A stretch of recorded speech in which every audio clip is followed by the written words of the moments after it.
Welcome, Re-Animated fans, to this week's episode. Coming to you from my second round with COVID, I'm H.A. Conrad in Brooklyn, in yours in COVIDness, with my intrepid co-host, Stuart Tiffin. Hello, Stuart.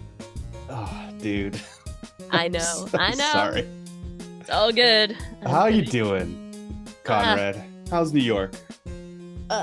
It's beautiful out, but I'm not Outside, it's enjoying beautiful. it. I am not enjoying it, so all good.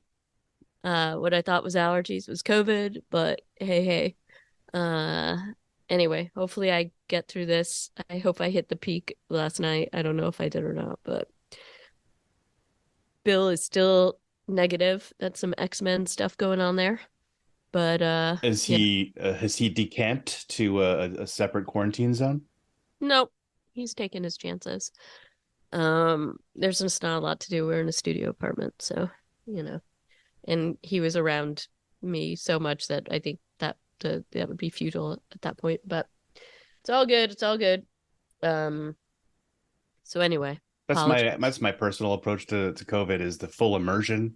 I Uh, mean, the kids come home from school with COVID. You get up close and personal. You spend a bunch of time together, no masks, and everybody gets it. And that way you rip the Band-Aid off. Otherwise, you all have COVID for like 12 weeks as each of you get right. it in a Well, that sequence. was kind of what we thought because we're supposed to travel again. So that was sort of the deal. But it is what it is and just kind of gotta get it over with. So blah. Anyway, What are we doing here today, AJ? today we are talking about a classic film, Re-Animator. And I realized while watching it why we hadn't covered this I before. mean, we knew what this was. We We knew what did, this but was.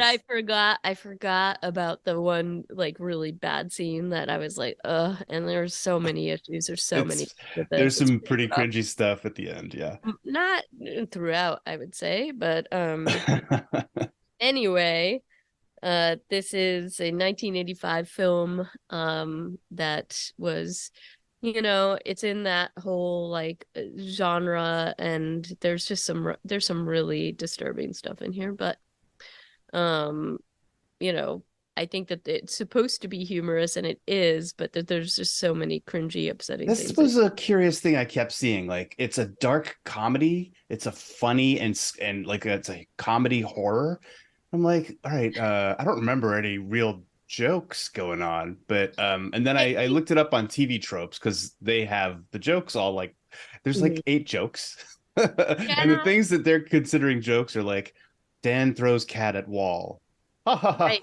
like, what? That's a joke? Well, and there's so many things in it that I'm like, oh my God, it's just very, or my goddess, there's so many problems, but um, I guess part of it is that it's so ridiculous and schlocky and campy that it's supposed to be like really funny, but I also felt I was like, I don't know how like ridiculous this it Uh, didn't feel yeah. like dark humor, and there was like things where it's like you have the night guard or the guard that's outside of the morgue reading like Playboy or whatever it was. Boudoir magazine. Like is that supposed to, I guess it's supposed to be funny, but it's like I don't know. Anyway, I just thought it was like social commentary.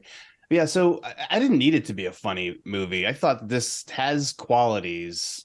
I'm not saying quality. I'm saying it has like its own approach through horror and B movie stuff. It doesn't need to throw in yucks, and I don't think it does. So, if anything, I'm thinking there's a lot of reviews. Actually, almost all the reviews are like it's a funny film. I'm like, I don't know. I mean, it doesn't try very hard to be funny, but it's fine. mm, There's a couple of hee sort of jokes in there.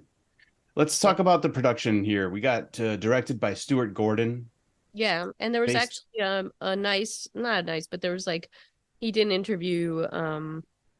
He died in 2020, I think.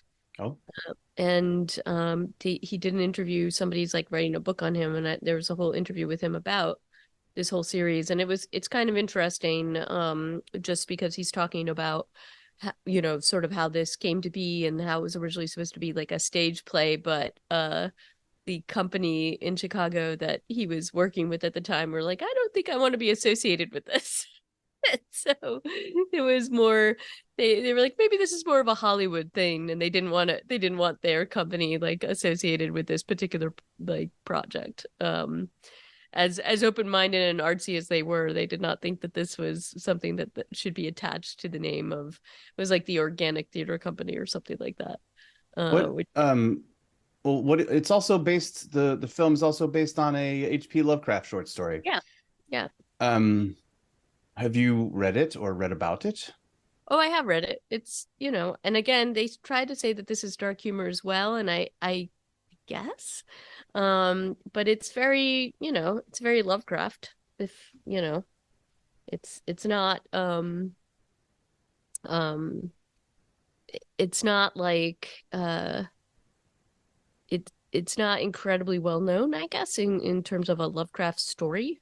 But it was definitely I guess it hits all those Lovecraft notes, right?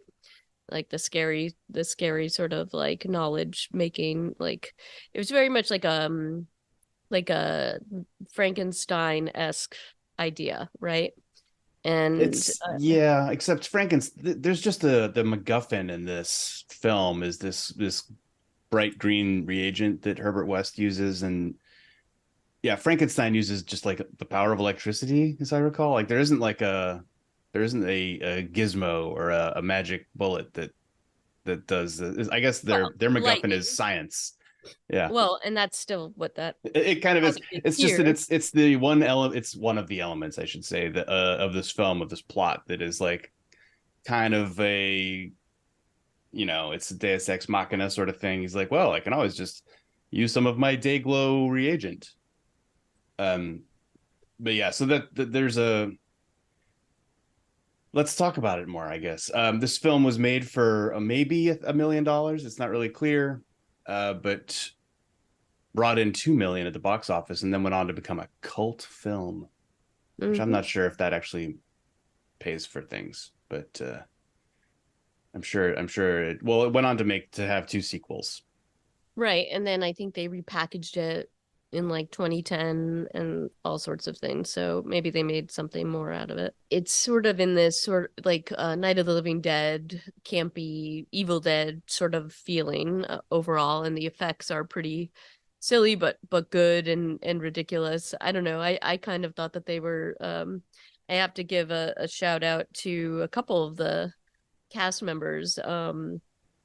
So the guy who plays Herbert West, I was like, I know this guy from somewhere, and then I realized that he was in The Frighteners. Did you ever see that movie? It's one of Peter Jackson's first Yeah, films. yeah. I've Um seen that. Is he the creepy guy in Frighteners? he is the creepy sort of like FBI agent who's gone like underground and kind of gone around the bend exploring like cults and things like that. Yeah, there he is. Special Agent Milton Dammers.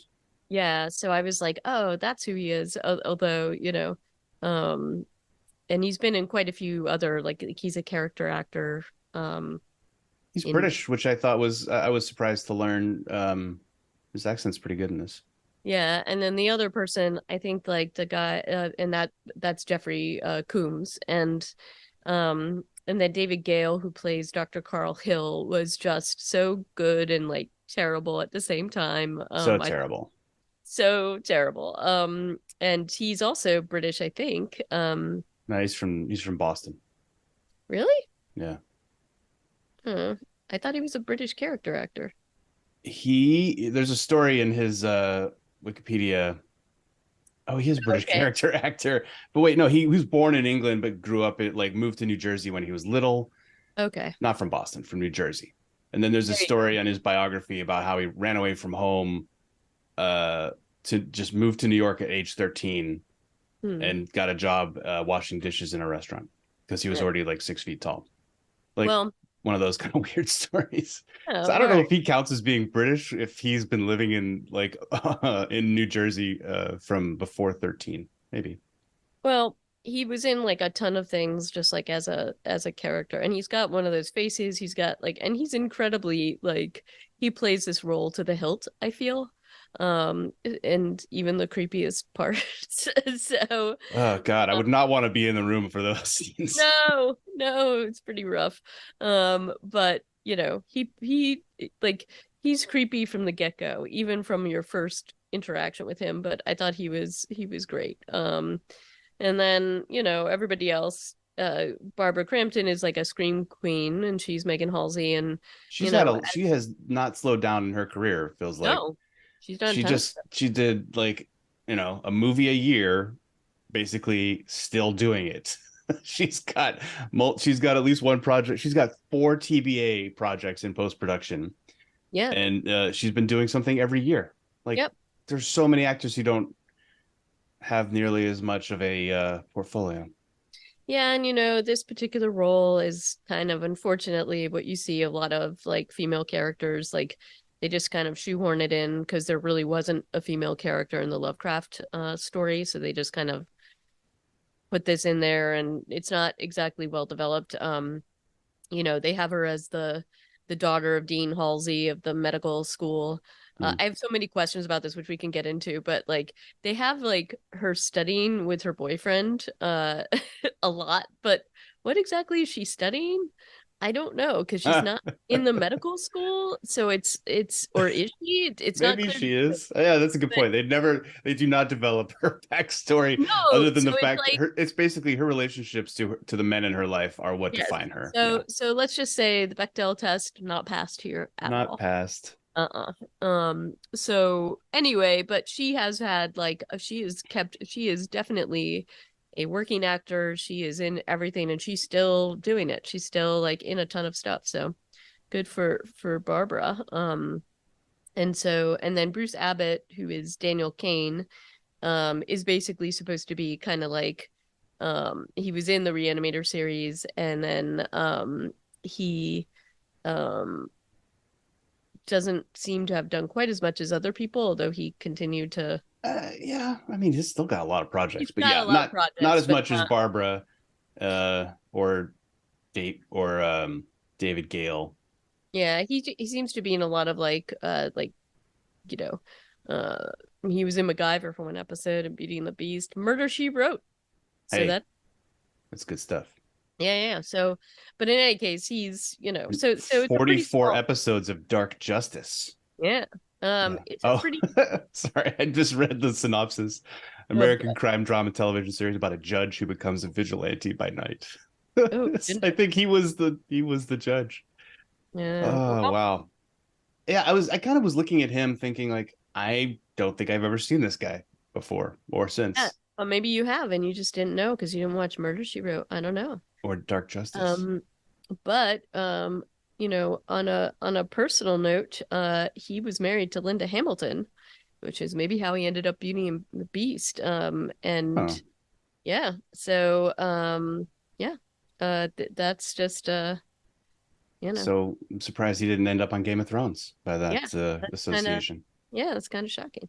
Um, but in any case, he seems to have been more than I thought, but he's kind of bland in this. Again, he and That's kind of his role. yeah. Like I don't know, maybe not having seen the sequels where he does come back and well, at least in the second movie, he is still Dan Kane, and I think he has some version of those names in the third movie. He is just like a bland go along guy in this film, right? Like he has a backbone because he's willing to get up in the middle of the night and hunt down his zombie cat, but he just goes along with whatever Herbert West tells him to Yeah, do. he does, but it's yeah, so this is I don't know. I admit his sort of nonchalance about his cat Rufus, it makes me really sad. I Well, was very upset Rufus about that. was Rufus, introduced in this film by interrupting coitus, right? So, or maybe not interrupting it, but certainly the post-coital snuggle times are interrupted by Rufus jumping off of Dan's back. So that's not cool. That cat's got to go. I don't know The about cat that. sealed its own fate. Yeah.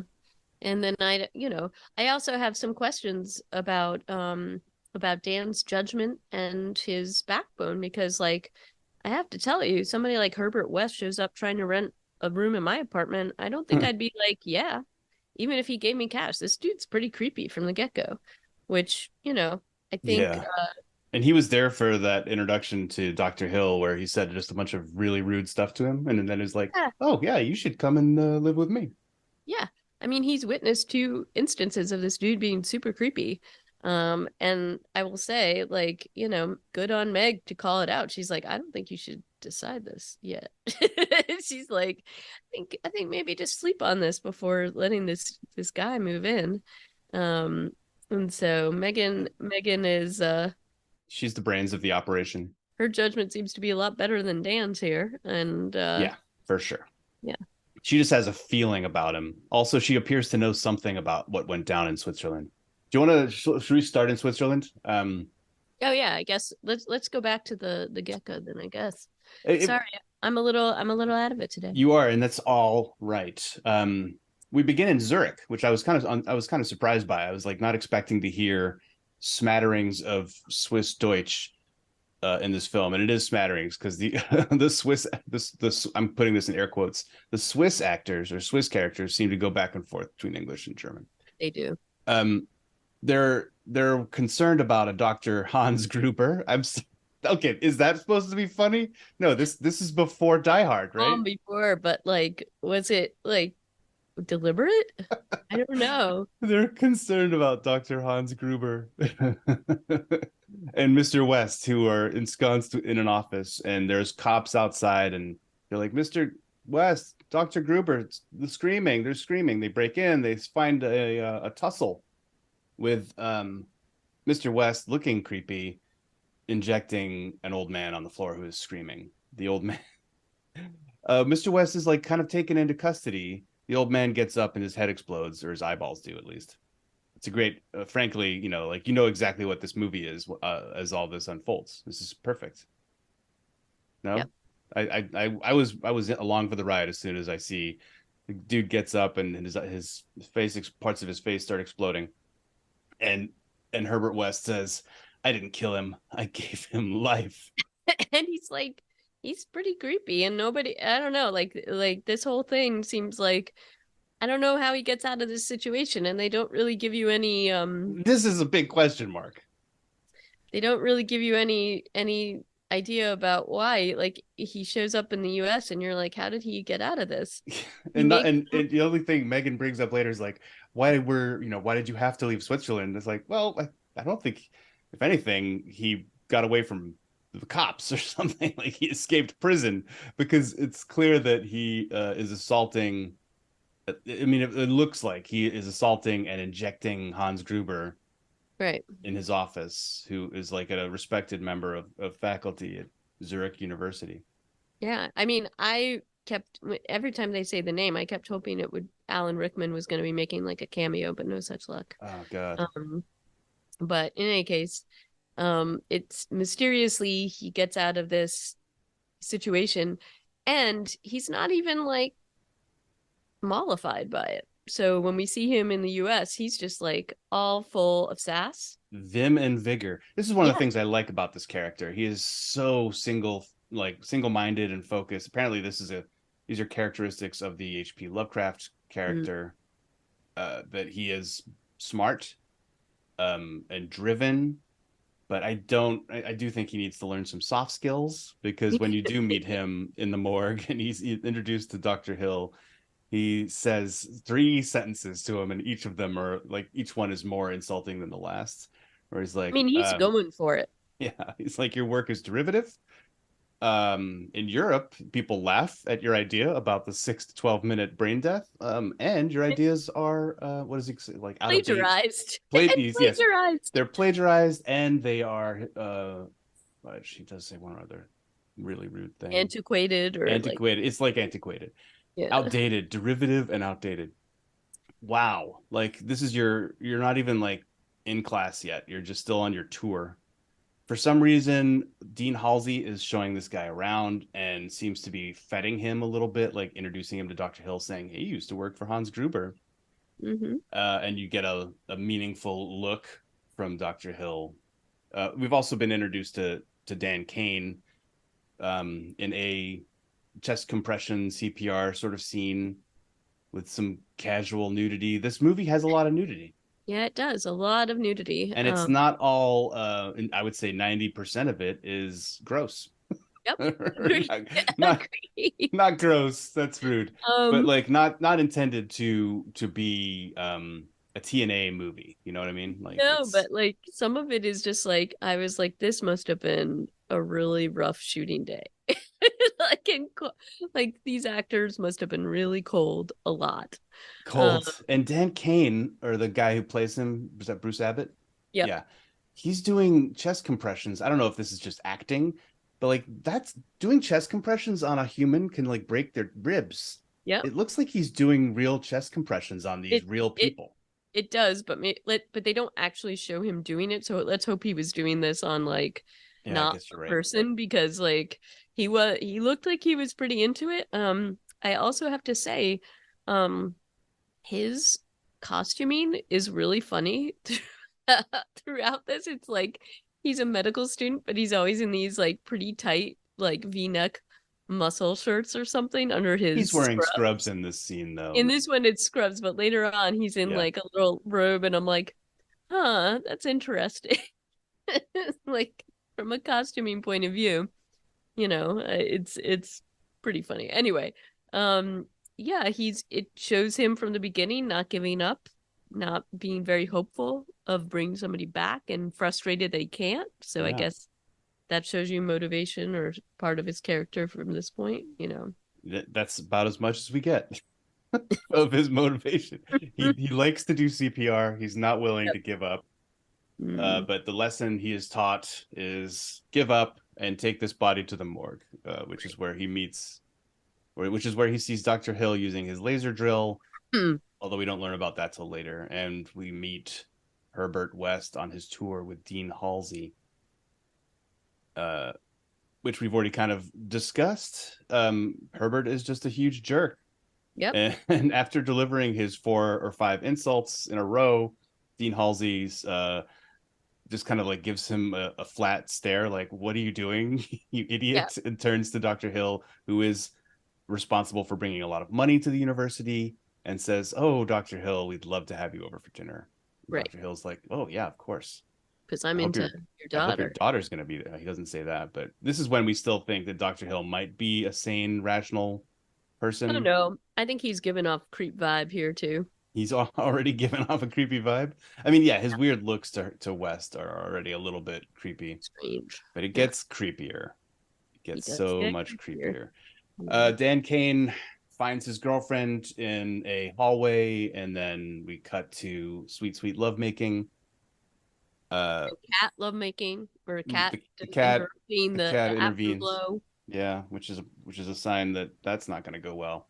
Yeah, and this is like, oh, again, this is sort of like very like shallowly built character. Like it's like very strange because she's like, "Oh, I'll marry you when you're a doctor and an MD."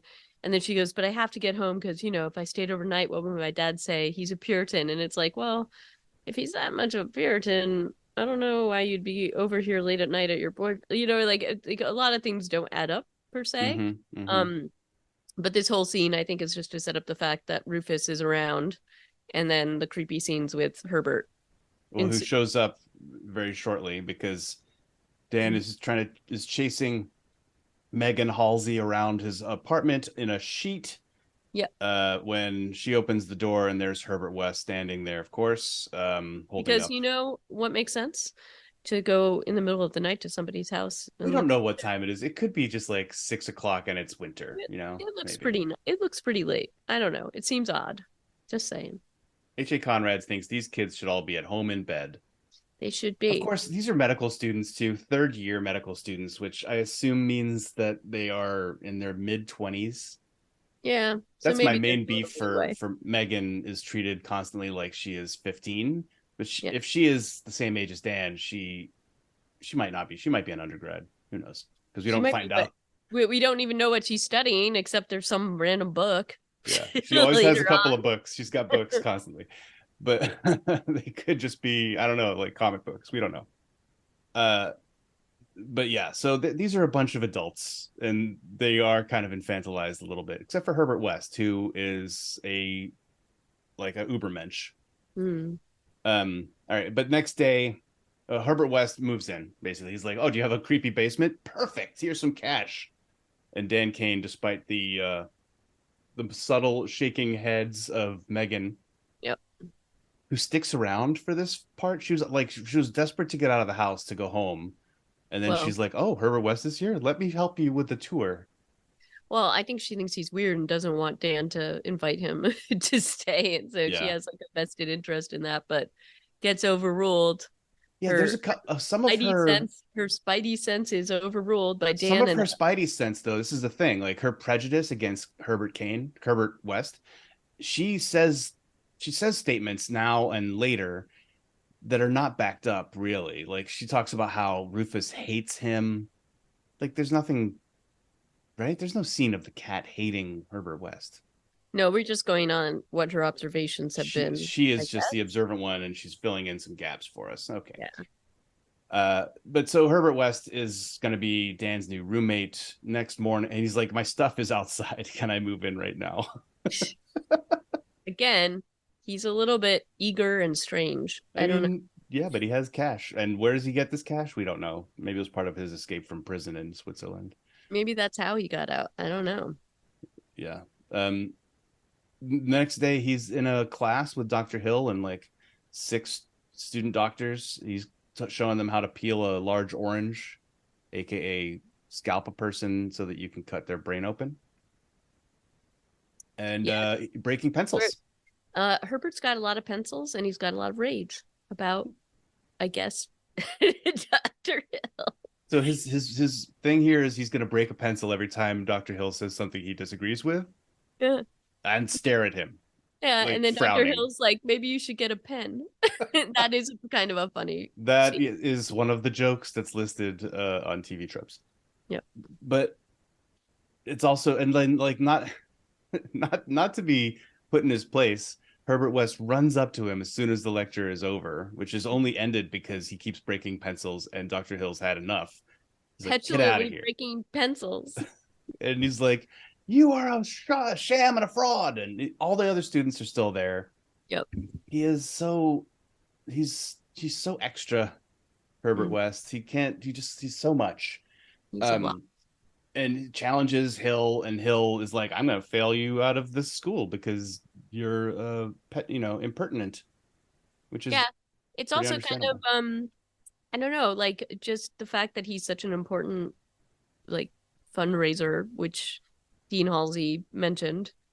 It's sort of weird to me that he would even be allowed in his class and that he's just so he can't get out of his own way. I don't know that I would make this guy an enemy this quickly, but he's already Yeah, kind of done it before. So I don't know. It just seems like kind of it seems very strange to me, but you know, this clearly is one of his Achilles heels. He has more yeah. than one, but like what Herbert West should really just be focusing on is putting his head down and getting his stupid doctorate, right? Like Yeah, like get what are you that doing? MD, and then go and do whatever you want to do and get third party corporate funding or military or whatever you Yeah. need to do. But instead, he's like, "I cannot stop myself from screaming at like a senior professor in my first lecture at this new medical school when I just got away from Switzerland for murder." So clearly he he has some weak spots. Right. And then I should also call out like the special effects throughout this whole thing is, it's very schlocky, very campy. It's that like gory, even in this thing where he's like, you peel the thing back like an orange. Like it's a very deliberate in your face kind of like it's a gross out scene and this just continues. I mean, we saw it even from the beginning. Um so like this is you know um I think this particular scene was gratuitous, just like they have Dr. Hill with his hands in the brain and just sort of like shaking off his hands, with the brain. It's like, okay, like how's that side, what are you doing that you're like trying to supposedly you're showing these medical students how to sort of do research and whatever, but that doesn't exactly make sense. So that's just kind of, and they do this even in the beginning, like the whole laser, um, what was it, a laser scalpel or whatever, Laser drill. laser drill, and they stick a Q-tip in and show blood coming, like it's all very gratuitous, and it's kind of deliberate. And the special effects person was Brett Culpepper, and so he was um it's sort of known for these kinds of effects. But what did you think of them? I just thought they were kind of silly. I agree that they were, well, they were consistent. And while they were schlocky and campy, they were good enough. Like there weren't too many times when I was looking at the effects thinking like, oh, that looks like a mask. I can see where the Yeah. mask meets the flesh. There was only Yeah. really one scene. There was like a burn victim in the very end whose burn suit was wrinkling in weird ways. Um, but for the most part, I thought that the effects were decent. I mean, and you could really tell at the in the end with the decapitated head of Dr. Hill how that was working, right? Like it was pretty obvious, but it Yeah. still looked good, even though I knew how they were doing it. Like, Yeah. And apparently there's like a lot of things like the poor Dr. Hill apparently had to deal with a lot of abuse because he would like the there we get to see like his head specifically is used in a lot of things. And I yeah. guess it was like a plastic shovel that later on we see that is used on his head multiple times, and I guess Oh it God. wasn't as painless as you would imagine. Oh no. I mean, Yeah. he's And also 6'3", and anytime his head is yeah, just on a table and he's talking, yeah, his like he's whole got to his be whole giant body body and is crammed under some yeah, sort yeah, of table. Yeah. yeah. So Um, there's just like a lot of you know I think he suffered a lot for this particular role. And then the Brett Culpepper also apparently had to use like all sorts of like different things to make things look like it was odd because they have gratuitous nudity for the female characters, but I guess they were all worried about like zombie genitals and stuff like that, and so he had to like use like mincemeat or something like that. It's just kind of interesting. It's like, well, interesting that you were so worried about that, but not about this poor woman who has to be like flat out on this table. So I don't know, it was just it's interesting just to kind of see the difference in how these things are treated as you go through time, I suppose. um Indeed. I don't know. All Back right. at Dean Halsey's house, where he's had Hill over for dinner, he's kind of gushing toward Dr. Hill about the size of the grant that he's bringing in. And then Megan is there and she's like, "Oh, I've got to go study with Dan." And Hill is like, you know, I don't think this is a good idea to Halsey because Hill is a jerk. And then he makes a really gross toast about her beauty and says, "Why don't you guys study here?" Like they're right away now. We are fully aware that Hill is actually a creeper and not great. Yeah, but he's been a creeper all along. Like, I mean, I don't think we even need this to know that he's a creeper. He seems creepy Yeah, from the beginning. overtly creepy. Before it was just Now it's looks, and like in your mostly it face. was directed at Herbert West. Like this is the first scene with Megan. Now Yeah. we know we're not surprised now when Dan finds the file later on, right? Yeah. Um, and but so Dan and Megan go back to Dan's house to do their studying, where he is mostly trying to study her neck, and she's like, "No, I'm not interested. I'm so worried about your new roommate. We never see him. And Mhm. where's your cat? I can't find your cat anywhere." And so they go into a long find that cat scene. Mostly it's just you follow Megan and she looks for the cat, can't find the cat, goes into West's room. Of course there's Rufus in the refrigerator. Poor Rufus. And you know And what? They never actually present an alternative to West's story about how Rufus died.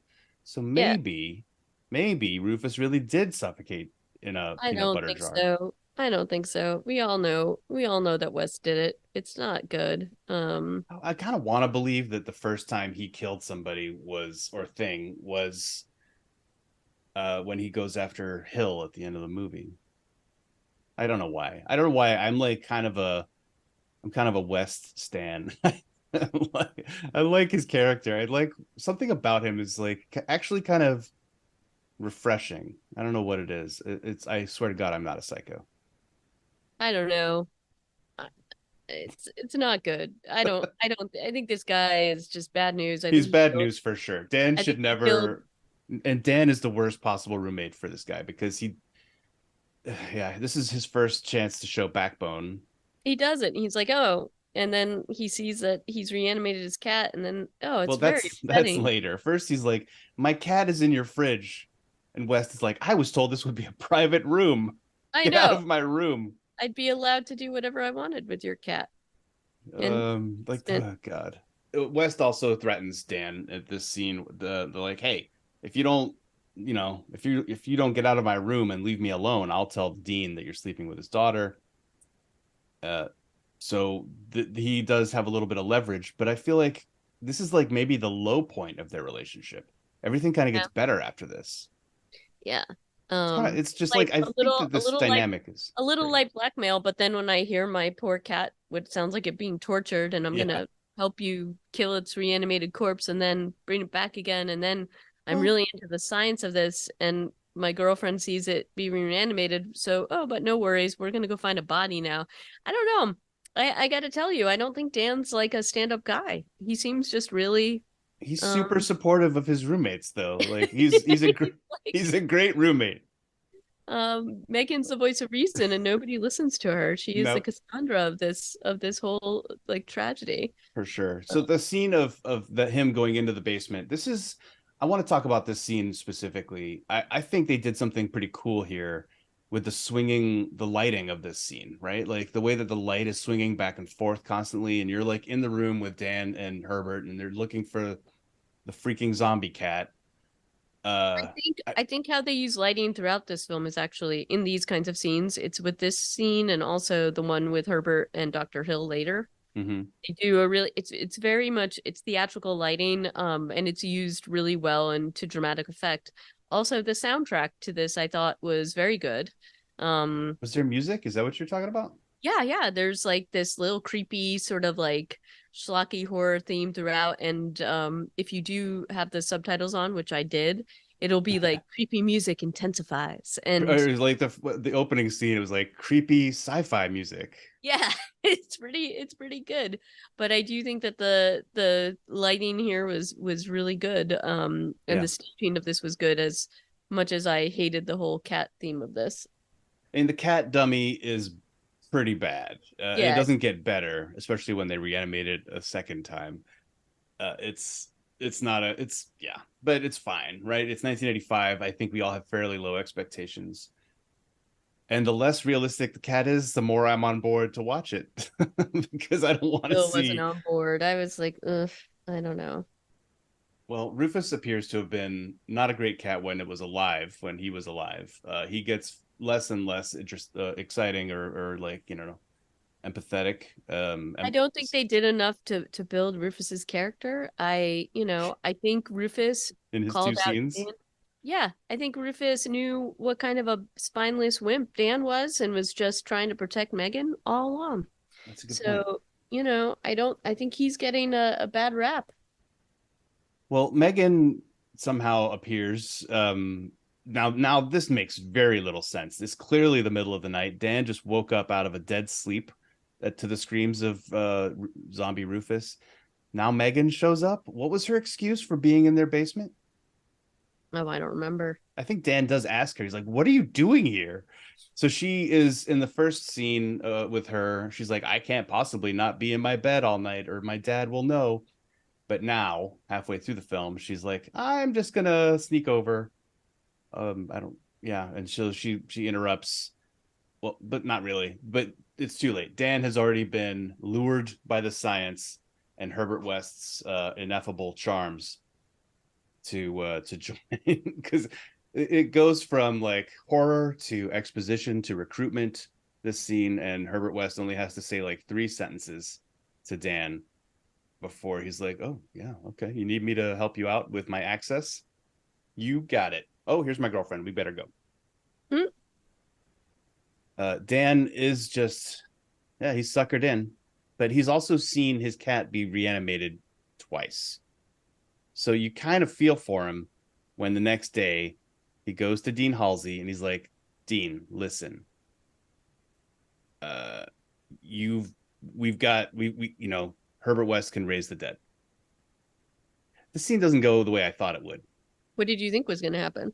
Like Dean Halsey, he just shuts it all down. Like it's like he was expecting it. It's like he was waiting to hear this.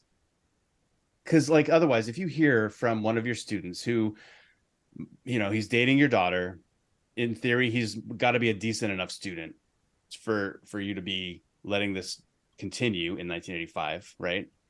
He can't Yep. be a complete schmuck. He says to you, Herbert West raised an animal from the dead, and I saw it happen. Your reaction is, well, I'm kicking you out of school, and I'm kicking him out of school, and you're going to write an apology. Like, what? You haven't even, like, at least see the evidence. I don't know. Well, I think that he knew more about Mr. West, and maybe that was like an edited out scene. It feels like there was something that we missed between West in Zurich and West making his appearance here. So It was tons that maybe, we've missed, sure, but yeah. like So then the scene at makes this, less sense if that's the case. it does, but like, yeah, he's just like all like shutting Dan down, and he's like, "You're done. You're basically done here. Everybody's done here. Everybody's done here. Everybody's done here." And so that's that. But you have to have like some kind of dramatic something because like he needs to Yes. It prove definitely, himself. this is what sets up our third act. It's fast. Like, I don't know. The second act, I guess, was just in the basement, kind of with the cat. Now we're in our third act because Dan and Herbert sneak into the morgue the next night or that night, maybe at 10:30 p.m. Um, and they're going around trying to find a body to reanimate. Why, you ask? I'm not sure that they know. No, I don't know that they know either. Why does Herbert Maybe. West? Why is he so eager to raise a body here? I I mean, guess I guess like I think that they were trying to prove themselves that if they could show it, then they would get readmitted or something. I don't know. That's the only thing I could come up with, but it does seem like there's a big piece of the puzzle missing. they are Like, trying to record it. So yeah, they're looking for proof that the theory works. Um, but they're making it up as they go. It's not very scientific. They're doing it in the dark. They pick a bodybuilder yeah. back from the dead, and they know that the zombies that they bring back from the dead come back very angry. Yes. They really haven't thought this one through. They have not thought this through, and like I mean I think part of this is to show like the different bodies in this morgue, obviously for more effect later, I suppose. But Yeah, anyway, they pick him and it doesn't go very well, and for some reason when you reanimate people, their faces kind of like peel into this strange thing. just this guy. Just this guy. And I Because don't yeah, know. Dean Halsey's face is basically kind of like it's well, yeah, it's white and he has red things around his eyes, but this guy gets like weird Yeah, and veiny, very veiny, and like he's just, tromping around, showing off his super bodybuilder strength, I guess. Uh, swinging his Johnson around in the wind. mm-hmm. First of many Johnsons. Yeah. Um, very angry. He's beating them up. Dean Halsey has arrived upstairs in the hospital somehow on a tip that Yeah. Dan had reported to work. It's 10:30, whatever. He's there. So is Megan, of course, because Where she's trying to else would she plead for be? Dan's case. Yeah, where else would she be at like 11 o'clock at night Mm, than talking to her dad about how Dan is getting a hard he's not being given a fair shake. The lady doctor from the first scene tells Halsey that, of course, Dan is in the morgue. And he's like, no, I better go down there and sort this out. So he shows up to tell them that they're in big trouble. And I think he's in the middle of telling them what big trouble they're in through the locked morgue door to the sounds of screams on the other side. He's very focused on his mission to tell them that they're in big trouble.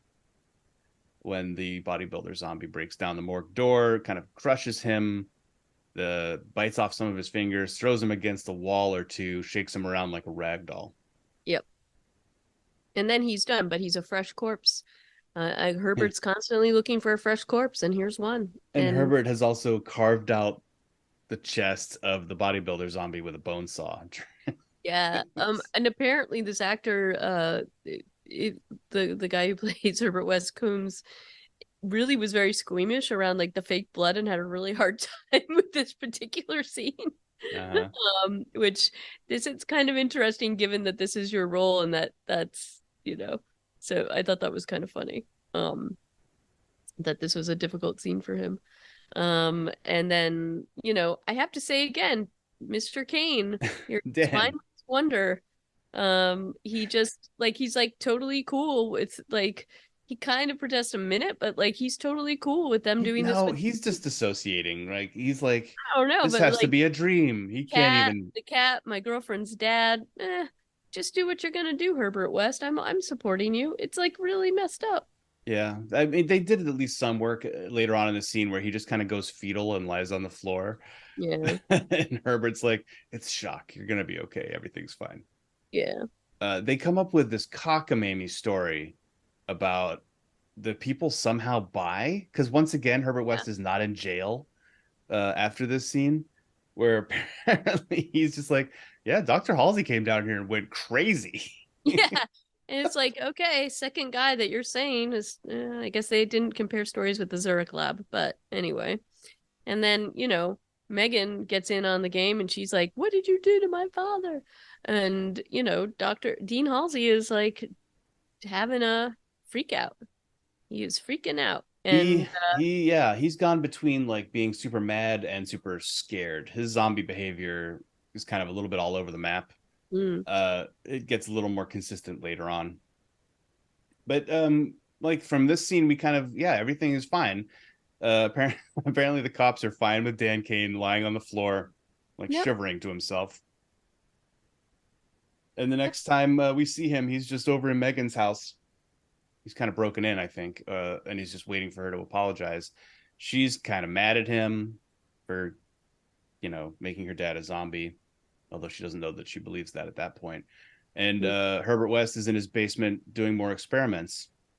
But now Dr. Hill has chosen this time to get involved.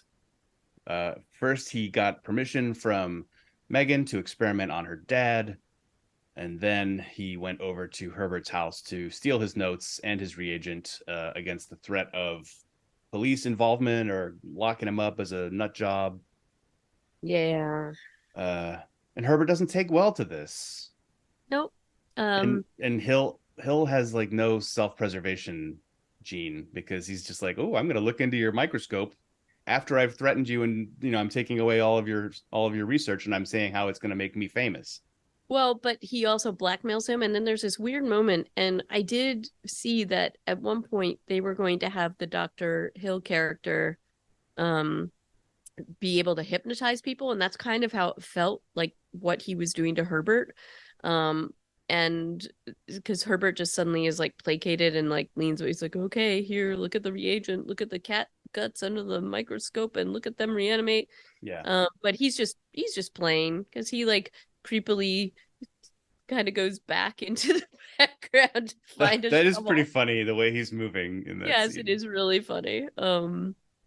And he takes care of business, so he thinks. But lots of puzzling things happening here and then thus begins Dr. Hill's really, I think, arduous journey as a head for the rest of the And a body. Because film in yeah, a I don't know body. why Wes decides he wants to reanimate the body and the head. He's like, oh, parts. I've Right, never done parts before. right. His approach to science is really just throw all the spaghetti at the wall, Mm, which is fine, I guess. I'm sure a lot of scientists do that too. mm. But yeah, so Hill kind of he has his head cut off, but then he's reanimated. He's the first zombie who, after reanimation, can talk even without the benefit of lungs. Yeah. Though Um, apparently when he's thrown into a bag, he needs to breathe, which doesn't make sense to me. But go ahead. Yeah, yeah. but he manages to knock out West and takes all of his reagent and notes and stuff and absconds with it. So by the time Dan gets there, it's all gone. Um, Dan and Megan have also gone to Hill's office and found Dr. Halsey, Dean Halsey, has been lobotomized, and Dan finds the file of Megan's hair and and photos that Dr. Hill keeps in his filing cabinet, which is gross. Um, so things are clearly escalating. Dr. Hill, despite being decapitated, is a fairly effective big bad. He's a planner, and he moves his plan into phase two, which is go back to his office, inject his head with more reagent, and then pour some blood into his sheet pan, Yep. which apparently makes him feel better, Mm. and then goes to the morgue to enact final phase, which is raise all the undead after drilling out all of their brains to make them more docile, or I guess they'll Pliable. yeah, I, pliable. and he's somehow controlling them all. I don't understand how that's working, but cool. But Um, props to him. West and Dan sneak back into them. Oh yeah, I guess they've also kidnapped. hmm. When did? Oh yeah, they sent her dad to go get her. Which is very creepy. It's not as creepy as when her dad takes off all of her clothes. Yes, that is creepy too. The whole thing with her dad, with her, all of this is creepy, and this is the part of the film I really wish they had not done.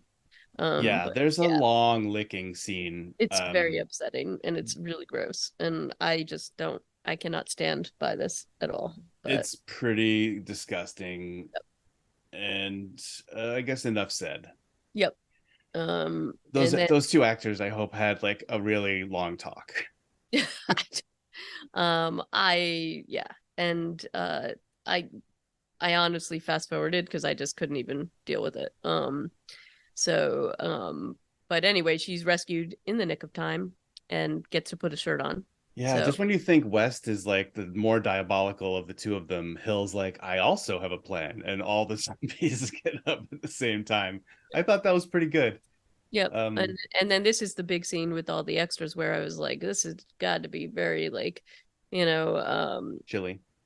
chilly. Apparently everybody had a lot of fun with this the shooting this, but it, they say that now, but I don't know, man. This seems like it was pretty rough going. All the special effects, all the blood, All the people, penises. all the penises, people are naked. It's just really rough. So, but and then It's like a lot of naked people wrestling yeah, and it's Dan and Herbert West to the yeah, ground. yeah, and Again, I then hope all these actors had a chance to have a long conversation. yeah, yeah, it seems pretty rough. And the Dr. Hill character has like these massive superpowers no matter what. It's very strange. Because Herbert gets the idea that he's like, okay, I'm gonna try this one thing, and he injects like the body with more reagent, and then suddenly Dr. Hill's intestines have super crazy powers and can strangle people. Yeah, that okay. Yeah, definitely that's where the movie Beyond goes off the rails. I don't know that Herbert West needed to go out like that. It felt like a really bad idea. Yeah. I don't know Um, why. but in any case, maybe because of his nefarious ways, some other chemical gets dropped in the lab, killing Herbert. So you think, and all these other corpses eventually, I guess. We don't really know. We just know that Dan is getting Megan out of there, but not soon enough because the one-armed motorcycle zombie still comes after them. And Yeah, and Dan is incapable of getting him off of her. yeah, Runs all the way to the other end of the hallway, like I don't know, a good 40 feet to yeah, it's a get an long axe. way to get an axe, and too All late. the way back again. Does chop the zombie's arm off eventually, but now, yeah, Megan has expired. And then we get a nice kind of, symmetrical Call end back. scene where he's up there doing chest compressions. The lady doctor, once again, is like, nope, give up, man. Okay, everybody, let's clear out and leave this blood covered medical student in Guy. here with this corpse. I'm sure everything is fine. I know that my boss just told me that he was fired, but he's fine to be in here. Everything is fine. Right. And then he's able to, like, that's the thing. He injects her with reagent, but the way they do it, it's sort of like all you can see is the reagent and it fades as you see that it gets, injected into her. And then we hear her scream as it fades to black. And it's, you know, That's the end of this particular film. That's it For now. She's for not now. in the second film, which I find to be a little disappointing. Yeah. Maybe she was too busy working because she seems to have a ton of film credits. So, Yeah, could be. um, Or she's like, you know what? I got I my was whole body traumatized was by that. Yeah, I a don't blame her man for not a doing man it. licked my entire body, and the man Yeah, playing my it's dad so took off gross. all of my clothes. So Yep, I don't yep. know. I'm done with the Re-Animator thing, and I wouldn't blame her for that. Ugh, gross. But what a fun romp. So I can't wait to come back and talk about Bride of Re-Animator with you. Hmm. I don't know that we need to do that. We'll see. We'll see. We might. I think I'm done with this. Um, honestly, it's pretty funny. Roger Ebert. It was reviewed by Roger Ebert after he saw the movie at Cannes. If you can imagine that. Wow, that must have been I've interesting. never been to Cannes Film Festival, but apparently they took all sorts. Uh, and he gave it 3 stars and was kind of like complimentary of its doubling down on how insane it is.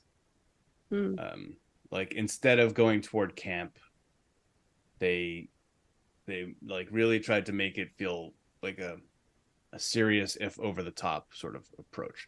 Let me read you one line. So he's talking about having seen it at Cannes. I walked out somewhat surprised and reinvigorated, if not reanimated, by a movie that had the audience emitting taxi whistles and wild goat cries.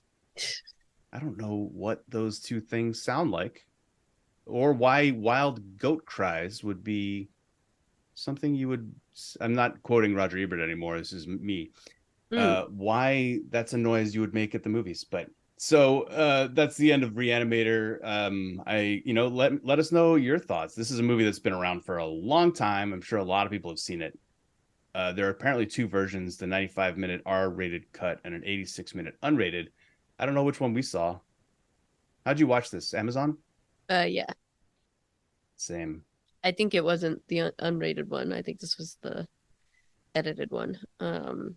Yeah, this is. I saw a 96 and 95-minute version. Yeah, and I don't need to see the unrated one because I can only How imagine. could it even be? It's 10 minutes shorter though. Like what? Really? Huh. Yeah. Um, Anyway. well, yeah. So give us a holler. Let us know what you think. Um, we are looking out for new projects that are coming. So if anybody has any, you know what? I believe one of our fans did send us a French movie that we never got around to watching. I'll have to dig that one up. Um, because it's getting a little bit thin out there in a post Last of Us world. Um, but we It will be is. back as soon as we can to review more stuff. I believe we're going to talk about Brain Freeze next.